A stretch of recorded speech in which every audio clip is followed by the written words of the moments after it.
Hey, what's going on? Hope you're doing well.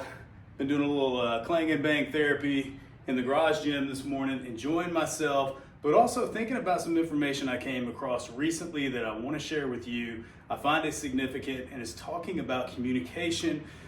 We know communication is something that we as humans, we cannot escape the fact that we will have to communicate with one another as we go through this life. So I came across these numbers, 7, 38, and 55.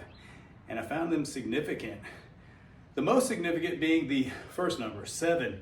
7% of the way that we communicate with one another comes across with the words that we speak. I figured that would have been higher. 7% actually come from the words that come out of my mouth as I convey information to someone else. 38% of communication comes across with the tone, the pitch, and the volume of my voice. So how these words are coming out of my mouth is 38% of the way that I communicate with you or whoever. 55% of communication comes across in nonverbal cues.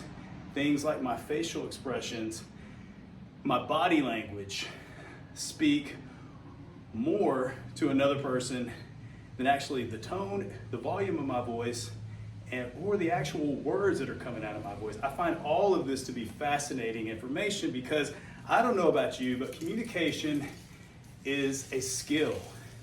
It's a skill that I want to improve upon in my life day in and day out, whether it be personally, at home with the people that I love and that I care about immensely, or if it's in business, helping people, driving business, making an impact.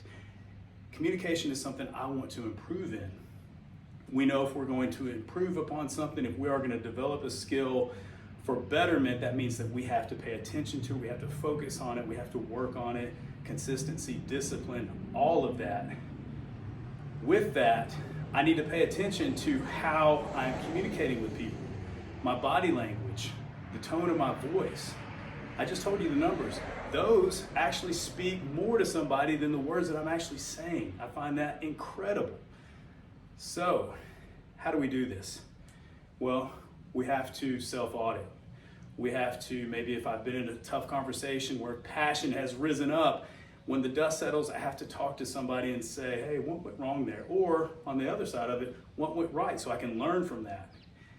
I think that skill is something that we're not necessarily born with the skills. We can improve upon these things as we go through life. Now, why would my body language, why would the tone of my voice speak more to somebody else than the actual words? Well, we humans have mirror neurons in our brain.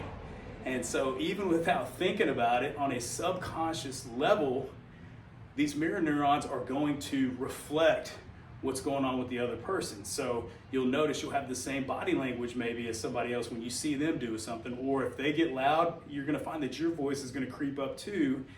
And I know that if you're not really believing me say that now, just pay more attention. Watch other people, maybe even in the moment, just check yourself too, and you can see it.